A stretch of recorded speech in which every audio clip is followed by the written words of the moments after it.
বন্ধুরা, আজ আমি আমোদি মাছ বেগুন আলু আর শিম দিয়ে আপনাদের আজকে চচ্চড়ি দেখাবো। হেভি টেস্টি এই জিনিসটা। এটা হলো জিরে আদা লঙ্কা বাটা, আর এটা হলো রসুন, এটা হলো পেঁয়াজ হলুদ লবণ, ব্যাস আর কিছু লাগবে না। বন্ধুরা দেখুন, আমার কড়াইয়ের তেলটা গরম হয়েছে। এবার মাছটা ছেড়ে দেবো।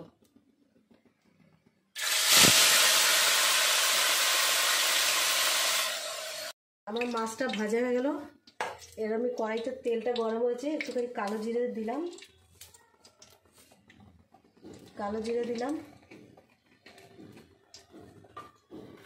এইবার পেঁয়াজ কুচানো রসুন বাটাটা আছে, এইটা আমি দিয়ে দিলাম।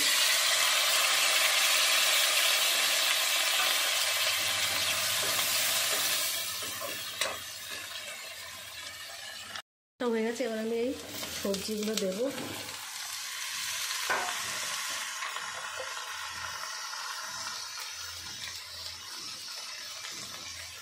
এবার হলুদ দিচ্ছি, নুন দিচ্ছি।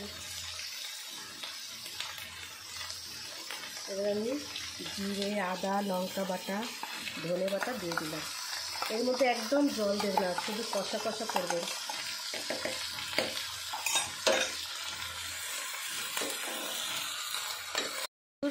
দেখুন আমার পুরো এটা ভাজা ভাজা হয়ে গেছে, সব সিদ্ধ হয়ে গেছে, খুব সুন্দর মাখা মাখাচ্ছে। এবার আমি এই মাছটা ঢেলে দিলাম।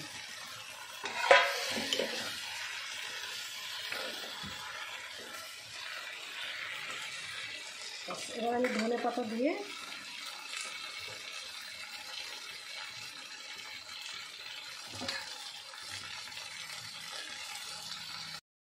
বন্ধুরা দেখুন আমার আমোদি মাছটা বেগুন আলু শিম দিয়ে করেছি, একদম শুকনো শুকনো তেলের ওপর, কত সুন্দর লাগছে। এটা দিয়ে এক থালা ভাত খেয়ে নেবেন।